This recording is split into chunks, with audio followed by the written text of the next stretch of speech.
Assalamualaikum warahmatullahi wabarakatuh. Innalhamdulillah nahmadu wa naskuru wa na'udzubillahi min sururi anfusina wa min sayyiati a'malina. May yahdihillahu fala mudhillalah wa may yudlil fala hadiyalah.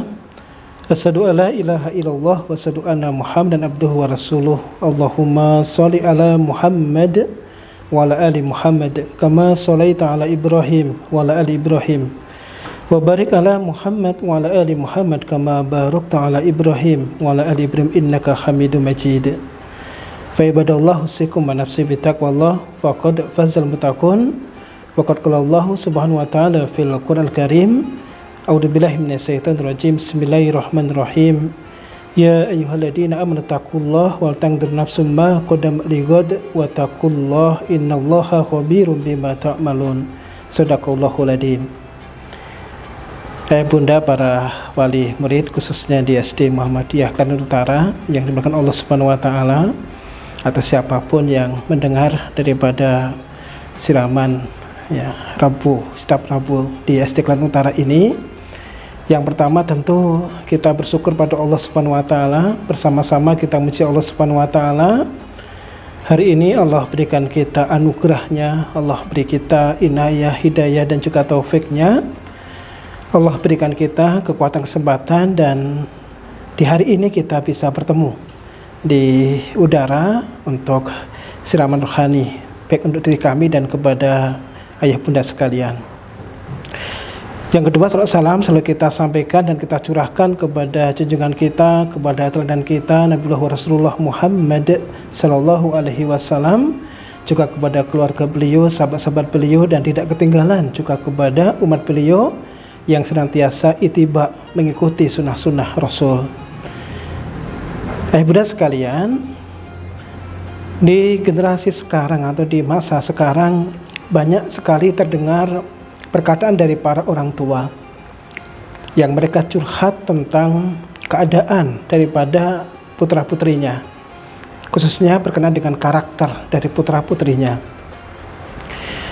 Banyak curhat mereka yang mengeluhkan tentang sulitnya untuk mengatai, sulitnya untuk menasihati, atau sulitnya anak itu mengikuti nasihat orang tua. Artinya anak seolah-olah sekarang itu banyak yang sudah mulai berani kepada orang tuanya. Anak tidak mendengar lagi nasihat orang tuanya. Anak sudah acuh bahkan kepada orang tuanya. Bahkan tidak jarang juga anak berani kepada orang tua, membentak orang tua. Ketika minta sesuatu, kalau nggak diberi, berani membentak, bahkan berani mengancam orang tua. Bahkan ada dalam berita-berita yang kita baca, sampai ada anak yang berani membunuh orang tuanya. Tentu ini adalah permasalahan kita bersama, ini keprihatinan kita. Maka di kajian kita hari ini, kita akan bersama-sama bahas tentang bagaimana peran kita selaku orang tua agar anak-anak kita ini tidak seperti yang sebagian dicurhatkan orang tua tadi, yang acuh, yang berani, bahkan membentak, bahkan sampai kemudian menyakiti orang tuanya. Nah, Bunda sekalian, di surat An-Nisa ayat yang ke-9 ini adalah kunci bagaimana seharusnya kita sebagai para orang tua untuk mendidik putra-putri kita agar kita tidak menyesal. Ya. Surat An-Nisa ayat 9, kita bacakan ayatnya. A'udzubillahi minasyaitonir rajim. Bismillahirrahmanirrahim. Walaysal ladina la taraku min khalfihim dzurriyyatan di'afa khafu 'alaihim wal yattaqullah wal yaqulu qawlan sadida. Dan tidaklah mereka takut kalau meninggalkan generasi setelah mereka, generasi yang lemah. Tidaklah mereka khawatir, maka bertakwalah mereka pada Allah dan hendaklah mereka mengatakan perkataan yang baik. Rasulullah juga bersabda dalam hadis yang mungkin sering kita dengar, idza matal insan, kalau manusia itu meninggal dunia, maka terputuslah semua amalnya kecuali 3. Ya. In qata amalu ila min salah, 1 sedekah jariyah. Yang pertama adalah sedekah jariyah. Yang kedua adalah ilmu yuntafa'u bih. Yang kedua adalah ilmu yang bermanfaat. Sedangkan yang ketiga adalah awaladun salihun yad'ulah, anak soleh yang mendoakan orang tuanya. Nah, kita mulai dari hadis dulu sebelum kita nanti kepada surah An-Nisa ayat 9. Dalam hadis yang kita baca barusan, Rasulullah SAW beliau mengingatkan kepada umatnya termasuk kita bahwa kelak ketika semua manusia termasuk kita meninggal dunia atau dipanggil oleh Allah Subhanahu wa taala, maka semua amal yang kita lakukan terputus, terhenti semuanya. Kecuali 3 yang tetap akan mengalir untuk kita. 3 yang terus akan kita dapatkan pahalanya. Yang pertama adalah sedekah jariyah. Artinya ketika kita bersedekah jariyah, ada kita meluangkan waktu, meluangkan harta kita dan kita infakkan, kita sedekahkan, termasuk didik anak pun. Kalau anak kita menjadi anak yang bermanfaat, maka itu termasuk sedekah jariyah. Nah, ini sedekah yang akan terus mengalir. Harta kita yang kita titipkan di berbagai tempat yang Allah ridho akan mengalir. Ilmu kita Allah akan alirkan, ilmu yang kita ajarkan Allah alirkan pahalanya. Itu sedekahun jariyah. Itu sedekah yang terus mengalir, yang terus kemanfaatannya tidak terputus sama sekali. Bangunkan masjid, bantu anak yatim, ya, bantu madrasah, sekolah, pondok dan pesantrennya, itu semua adalah bentuk daripada sedekah jariyah. Kemudian yang kedua adalah ilmu yang bermanfaat. Ilmu yang diajarkan baik kepada anaknya atau guru kepada muridnya. Ilmu yang mengajarkan tentang Allah, ilmu yang mengajarkan tentang Rasulullah, ilmu yang mengingatkan kepada kebaikan akhirat dan juga dunia. Maka tentu ilmu inilah ilmu yang akan mengalir pahalanya, walaupun yang ngajar sudah tidak ada, walaupun yang ngajar sudah wafat, tapi terus pahalanya akan mengalir. Nah, yang ketiga ini yang kaitan dengan tema kita, awaladun salihun yad'ulah. Anak soleh. Siapa dari kita selaku orang tua yang tidak pengen anaknya soleh? Semua dari orang tua pasti mengharapkan, pasti menginginkan semua anak-anaknya soleh atau solihah gitu ya. Tentu pasti itu. Maka apapun, berapapun biayanya mereka akan keluarkan demi agar anaknya soleh. Mereka pilihkan sekolah, mereka pilihkan pesantren, mereka pilihkan pendidikan apapun. Tapi harapan mereka utamanya adalah anaknya mampu mendoakan mereka, yaitu selaku orang tua. Nah, Bapak Ibu, ayah bunda sekalian, anak soleh yang tidak idamkan tentu saja tidak instan lahirnya. Tidak langsung tiba-tiba jadi soleh, tentu juga tidak. Perlu proses. Perlu proses untuk menjadikan anak-anak kita, putra-putri kita menjadi putra-putri yang soleh. Dan ini bukan cuma tugas guru di kelas. Dan ini bukan cuma tugas ustadznya. Tapi ini betul-betul tugas bersama. Apalagi orang tua yang setiap hari selalu bersama dengan putra-putrinya. Maka kembali ke surat An-Nisa, ada dua hal yang perlu diperhatikan dalam pendidikan anak kita, agar cita-cita kita, anak-anak kita menjadi waladun solihun yad'ulah. Agar cita-cita kita menjadikan anak kita anak yang soleh, anak yang mampu mendoakan orang tua, itu betul-betul tercapai. Maka 2 hal telah Allah sebutkan di surat An-Nisa tadi, ayat yang 9. Apa? Yang pertama, falyattaqullah. Ya, kalau kita tidak ingin anak-anak kita lemah di sini lemah segalanya, lemah akhlaknya, apalagi lemah akidahnya, ya, seperti Nabi Yakub ketika beliau dalam sakaratul maut, dia kumpulkan anak-anaknya dan kemudian beliau bertanya kepada anak-anaknya, ma ta'buduna min ba'di. Jadi sampaikan Nabi Yakub kepada putra-putranya semuanya, kepada anak-anak semuanya adalah perkataan, ma ta'buduna min ba'di, wahai anak-anakku, apa yang kamu sembah setelah bapakmu tidak ada, setelah bapakmu itu mati. Artinya Nabi Yakub ingin agar anak-anaknya itu ingat dengan akidah, ingat dengan agama. Jadi anak kita biar tidak lemah agamanya. Yang kedua, anak kita biar tidak lemah hartanya. Bagaimana biar anak kita itu tidak menjadi generasi-generasi yang lemah, baik lemah agamanya maupun lemah dunianya, lemah ekonominya. Maka tentu orang tua dari usia dini sudah mengenalkan tentang ikhtiar, tentang usaha, agar anak itu betul-betul menjadi anak yang tidak cengeng, anak yang betul-betul berusaha untuk bangkit. Maka sejak belajar berjalan kita biarkan terjatuh sekali dua kali, tapi kemudian pada akhirnya anak mampu berjalan, bahkan mampu berlari. Ketika belajar naik sepeda kita biarkan anak jatuh sekali dua kali, pada akhirnya anak pun akan mampu naik sepeda. Sama halnya dengan pendidikan, kita ajarkan anak kita untuk mandiri, tidak tergantung pada orang tuanya. Sejak kecil kita biasakan anak kita untuk belajar bertanggung jawab. Tentu ini salah satu daripada usaha kita agar anak kita tidak menjadi duriyatan di'afa, generasi yang lemah.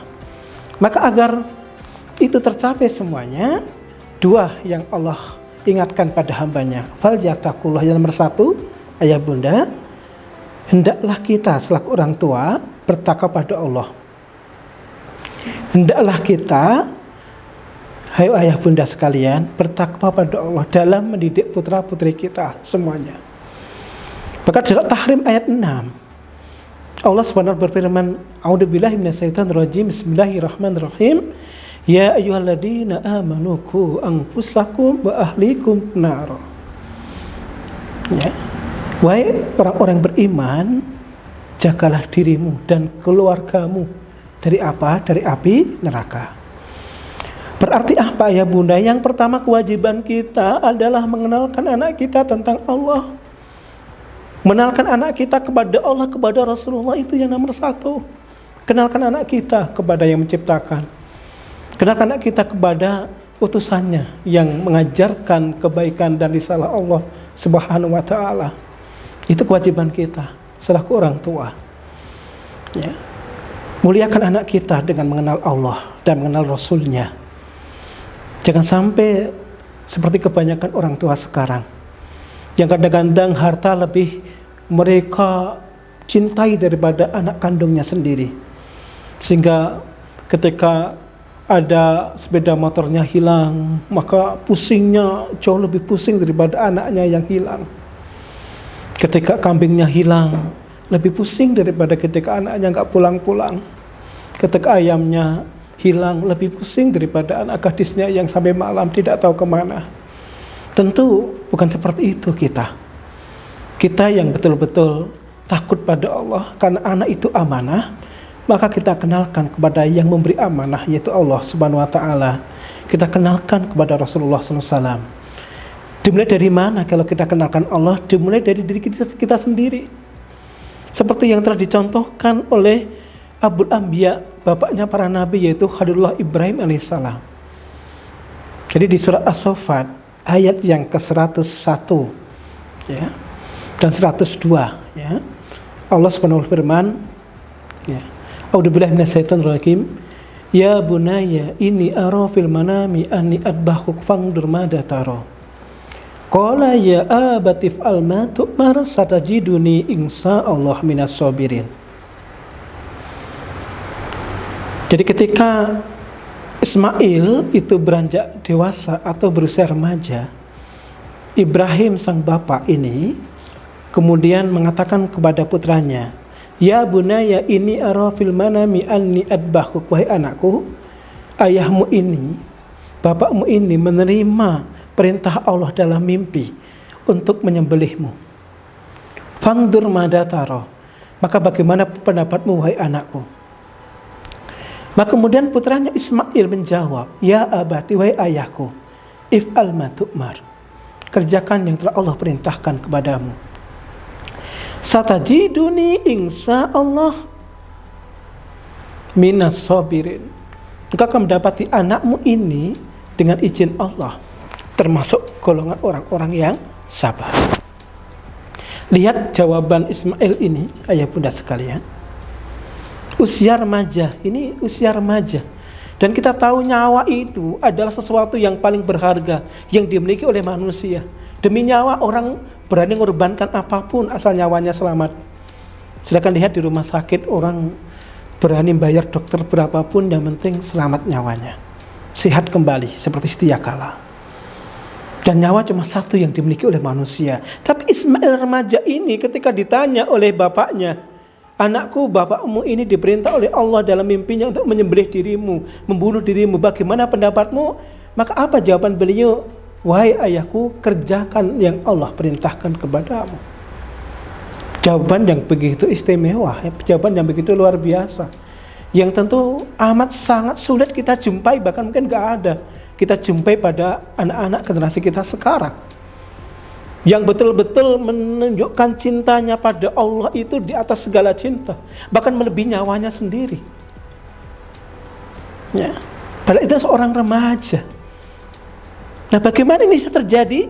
Ayah bunda sekalian, karena di belakangnya ada orang tua yang sama, yaitu Ibrahim dan Hajar, yang dua-duanya menteladankan kepada Ismail bagaimana mencintai Allah di atas segala cinta. Maka anaknya pun kemudian ikut kedua orang tuanya. Maka pendidikan yang baik dimulai dari ketakwaan pada Allah, dan takwa pada Allah dimulai dari mana? Dimulai dari menjadikan diri kita sebagai teladan terbaik bagi anak-anak kita. Jadi kalau kita ingin anak kita bertakwa, jadilah kita orang tua yang bertakwa. Kalau kita ingin jadi anak kita itu menjadi anak-anak yang soleh, maka solehkan diri kita selaku orang tua. Kita ingin anak kita itu menjadi orang yang ahli sholat, jadilah kita, bapak ibu, ayah bunda sekalian, orang yang tidak pernah meninggalkan sholat. Kita pengen anak kita jadi orang yang ahli sodakoh, jadikan diri kita jadi orang yang ahli, karena keteladanan inilah yang telah dicontohkan baginda Nabi Ibrahim alaihissalam, yang mana ini adalah keteladanan yang mampu membawa putranya semuanya menjadi para nabi dan para rasul. Itu keteladanan. Maka dalam pendidikan pun keteladanan orang tua itu membawa efek yang sangat amat besar daripada hanya sekedar perkataan. Perkataan iya penting, tetapi mengerjakan, mempraktekkan di depan putra-putranya jauh lebih penting. Apalagi kalau kemudian digabungkan menasihatinya dan mencontohkan yang baik, tentu ini adalah sebuah kesempurnaan. Maka yang pertama tadi, kenalkan anak kita pada Allah sebagai bentuk tanggung jawab kita selaku orang tua, ya, untuk menjadikan anak-anak kita anak-anak yang soleh. Falyattaqullah, hendaklah kita bertakwa kepada Allah. Begitu pula dalam hal yang lainnya, akhlak, maka jadikanlah kita menjadi orang yang berakhlak baik, sehingga anak kita pun terbiasa untuk berakhlakul karimah. Sehingga kemudian dengan usaha tadi, dengan kita jadi contoh, dengan doa-doa yang selalu kita panjatkan kepada Allah Subhanahu wa taala, tentu ya cita-cita kita untuk menjadikan anak kita yang soleh, anak yang mampu mendoakan kita itu cita-cita yang insya Allah akan dikabulkan oleh Allah. Nah, kemudian yang kedua, yang terakhir ini dalam pendidikan anak-anak kita, seperti yang difirmankan oleh Allah di surah An-Nisa tadi, wal yaqulu qaulan sadida.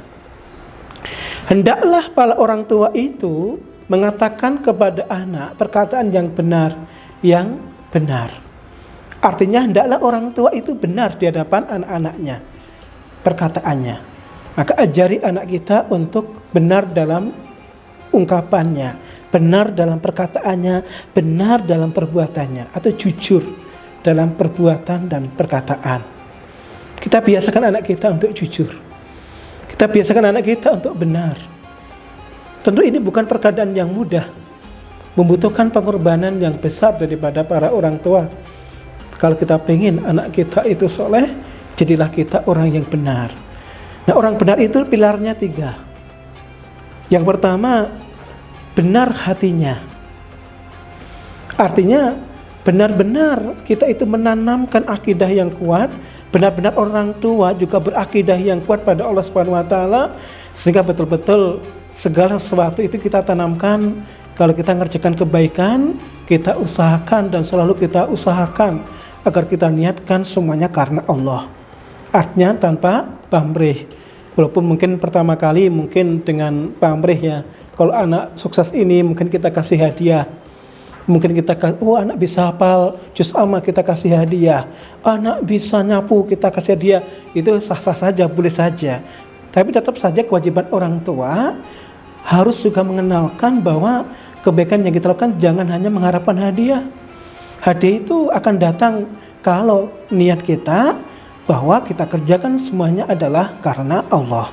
Artinya kita ajarkan untuk diri kita anak kita agar kita belajar ikhlas dalam segala sesuatu. Sehingga tanpa pamrih, takutnya apa kalau kita biasakan pamrih itu, takutnya anak kita nanti mentalnya mental pegawai, mental pekerja. Wani piro, dikit-dikit wani piro, ada duitnya enggak, ada imbalannya enggak, ya, sholat ada hadiahnya enggak kalau saya sholat, ada hadiahnya enggak kalau saya ngaji. Maka biar enggak itu terjadi, maka tentu kita harus juga mengenalkan bahwa yang kita lakukan selalu dilihat oleh Allah dan pasti akan diperoleh dengan ganti yang jauh lebih baik daripada yang diberikan oleh ayah bundanya. Itu harus kita kenalkan sejak usia dini, bahwa kita ya selalu mengenalkan Allah, memuji Allah, ya mendoakan agar diterima kebaikannya oleh Allah Subhanahu wa taala. Kemudian benar yang kedua adalah benar perkataannya. Artinya apa? Orang tua harus berusaha menjadi contoh kejujuran. Ya, sebab kalau orang tua sering bohong, sering dusta, anak pun juga akan ikut. Nah, ini kadang-kadang hal yang sepele ini ya bunda ini ya. Ya, biasanya ini ibu-ibu ya, misalnya anak pengen jajan dan kita tidak mengizinkan anak kita jajan. Padahal kita bawa uang dan anak kita tahu bahwa kita bawa uang. Kemudian kita katakan, ibu nggak bawa uang, ibu nggak punya uang. Tentu ini adalah kebohongan sebenarnya. Tapi itu sebagai cara kita biar anak kita nggak jajan, mungkin begitu. Itu mungkin sah saja sekali dua kali. Tapi kalau anak tahu bahwa kita ini bohong, maka terbetik dalam hatinya, dalam pikirannya bahwa bohong itu boleh, sehingga dia akan terbiasa berbohong. Kalau berbohong tentu bohong itu akan menjalar kepada semuanya. Ya, iyyakum wal kadhib ya. Maka jauhlah kebohongan. Kenapa? Karena kebohongan itu akan menjalar kepada semua perbuatan. Sebab kalau anak terbiasa bohong, sudah sholat belum? Sudah, padahal belum. Sudah ngaji belum? Sudah, padahal belum. Sudah ini ya, sudah infakkan uang sakunya belum? Sudah, padahal belum. Kenapa? Karena terbiasa dengan kebohongan yang telah dicontohkan oleh orang tuanya. Tentu kita tidak ingin anak kita seperti itu. Maka kita berusaha untuk jujur depan anak kita dengan jujur yang bijaksana. Ya, anak kita latih untuk jujur, bahkan ketika salah pun kita ajar untuk jujur. Ya, untuk belajar bertanggung jawab atas kesalahannya. Nah, kemudian yang ketiga adalah dalam perbuatan. Benar atau jujur dalam perbuatan. Antara ucapan dengan perbuatan itu nyetel gitu ya, ayah bunda. Jangan ucapan kita dengan perbuatan kita tuh nggak nyetel, itu namanya nggak jujur. Ya, misalnya kita pengen ngarahkan anak kita untuk belajar. Ibunya itu penggemar sinetron misalnya. Jadi malam-malam hari ya kita pengen anak kita itu belajar atau ngaji Quran. Maka kita bilang, "Dek, Mbak, sana ngaji, belajar." Tapi ibunya kita itu malah nonton sinetron, nonton TV dengan asiknya. Tentu ini adalah ketidaksinkronan, ini adalah ketidaksesuaian antara ucapan dengan perbuatan. Ya seperti ini akan terekam dengan baik oleh anak kita. Sehingga tentu saja wibawa kita akhirnya jatuh, anak tidak akan taat pada kita. Anak tidak akan ikut pada kita, itu bukan kesalahan anak, itu kesalahan kita. Ibu saja nonton film kok, saya suruh belajar. Ibu saja nonton TV, saya suruh belajar. Mendingan saya juga kok nonton TV juga. Ya, nak sana ngaji. Tapi ibunya malah kemudian nonton film, bapaknya nonton sepak bola dan sebagainya. Sehingga tidak sinkron antara apa yang diucapkan, apa yang dikerjakan oleh orang tua, itu tentu juga tidak termasuk dalam falyaqulu qaulan sadida. Sehingga tadi ayah bunda sekalian, ya, keteladanan baik dalam ucapan kita, biar kita jujur, dalam perbuatan kita jujur, bahkan hati pun kita jujur pada Allah. Tentu ini adalah tip yang kedua dari Allah, ini bukan dari kami ya, ini dari Allah Subhanahu wa taala, agar cita-cita kita semuanya untuk menjadikan anak-anak kita menjadi anak-anak yang soleh dan solehah itu terwujud. Ya. Nah, ayah bunda sekalian, saya akan sampaikan juga satu kisah bahwa ini juga sebagai perenungan kita selaku orang tua. Suatu hari ada seorang datang kepada Umar bin Khattab, semoga Allah meridhoinya. Seorang tua curhat tentang kenakalan anaknya. Ya. Dia katakan kepada Amirul Mukminin, "Wahai Amirul Mukminin, Saya ingin mengatakan kepadamu, anak saya ini, wahai Amirul Mukminin. Kenapa anakmu? Dia anak yang durhaka, wahai Amirul Mukminin. Berani sama orang tuanya, membantah orang tuanya, ya, apapun yang dekat orang tuanya selalu saja dibantah. Artinya berkebalikan daripada cita-cita orang tuanya. Ini bagaimana, wahai Amirul Mukminin? Anak seperti ini mau diapakan, wahai Amirul Mukminin? Ya, kemudian anaknya pun dipanggil oleh Khalifah Umar bin Khattab. Ditanyakan kepadanya, apa benar kamu ada orang yang durhaka pada orang tua, yang berani bahkan menyakiti kedua orang tuamu? Maka anak pun mengatakan, benar wahai Amirul Mukminin. Tetapi apa tetapinya? Tetapi wahai Amirul Mukminin, bapak saya itu ya tidak pernah mendidik saya. Bapak saya itu tidak pernah memberikan nama saya yang baik. Bapak saya itu mengacuhkan saya. Ya, bapak saya itu sama sekali tidak pernah mendidik dan selalu mengacuhkan saya, membiarkan saya. Maka kemudian anak berkata kepada orang tuanya, kalau begitu, wahai bapak, kamu lebih dulu durhaka kepada anakmu sebelum anakmu. Itu kata Amirul Mukminin. Kamu lebih dulu durhaka sebelum anakmu durhaka. Artinya kamulah yang menyebabkan anakmu tidak mendengar kata-katamu. Kamu yang menyebabkan anakmu tidak patuh kepadamu. Karena kamu tidak mau memberikan nama yang baik untuk mereka. Kamu tidak mau mendidiknya. Padahal itu amanah Allah yang diberikan kepadamu. Tapi kamu acuhkan, bahkan kamu lemparkan ke lingkungan yang tidak sehat. Dan kamu jadikan rumahmu lingkungan yang tidak sehat. Maka inilah ayah bunda sekalian. Ya. Jadi jangan sampai kita durhaka pada anak kita. Jangan sampai kita durhaka pada Allah. Ya. Kenapa? Karena kita menyia-nyiakan amanah dari Allah Subhanahu wa taala. Kita menyia-nyiakan amanah dari Allah Subhanahu wa taala dikarenakan kita tidak mau mendidik amanah yang diberikan Allah, yaitu putra-putri kita. Kita sia-siakan amanah itu sehingga kita tidak menjaganya dengan baik, tidak menyayanginya dengan baik, tidak mendidiknya untuk menjadi yang lebih baik, ya, tidak takut, tidak khawatir kalau nanti kalau kita nggak ada, anak kita itu apakah masih mampu mendoakan kita atau tidak. Waliyasaladina la tarakum min qalbin dzurriyyatan, di apa kita harus takut kalau nanti anak-anak setelah kita, generasi kita, putra-putri kita ini menjadi generasi-generasi yang lemah, generasi-generasi yang lemah, generasi yang tidak mampu hartanya, tidak mampu ekonominya, apalagi lemah akidahnya. Naudzubillahi min dzalik. Tentu falyattaqullah wal yaqulu qaulan sadida. Ini ayah bunda ya. Jadi konsep pendidikan dalam agama kita sebenarnya adalah pertama diawali dari pengenalan Allah dan Rasulnya. Maka falyattaqullah tadi, kita kenalkan keluarga kita dengan Allah. Maka ku anfusakum wa ahlikum naro. Bahkan Umar bin Khattab pernah mengatakan, ta'dabu qabla an tata'alamu. Ajari anakmu adab sebelum kamu ajari ilmu. Adab itu mencakup segalanya. Adab kepada Allah, adab kepada Rasulullah, adab kepada orang tua, adab dalam masyarakat, adab dalam keluarga, itu kita ajarkan dan itu tidak bisa diajarkan di kelas. Yang ngajari siapa kalau begitu? Orang tuanya. Kelas itu hanya sekedar memberikan aspek kognitif, ya, karena keterbatasan waktu, sehingga sedikit sekali menyentuh kepada aspek non kognitif, aplikatif itu ada, tetapi tentu yang di rumah lebih. Maka aplikatif, ta'adabu, ajari anak-anak kita adab. Adabkanlah mereka sebelum mereka belajar. Ya, dari mana mereka belajar adab? Dari lingkungan yang terdekat dengan mereka siapa? Ayah bundanya. Maka dalam pelajaran tarbiyah kita dikatakan, apalagi ibu al-um madrasatul ula. Ibu itu adalah guru yang pertama bagi anak. Maksudnya adalah orang tua itu adalah pelajaran, guru yang pertama bagi anak-anaknya. Orang tua yang akan menjadikan anaknya seorang muslim, ataukah orang tua yang menjadikan anaknya seorang majusi nasrani, itu lingkungan keluarga. Maka kullu mauludin yuladu ala fitrah ila abahu yuhadinahu yungsaronahu. Ya, setiap anak itu lahir dalam keadaan fitrah, tapi orang tualah yang menjadikan anak itu menjadi Nasrani atau Yahudi atau Majusi. Itu orang, artinya lingkungan keluarga.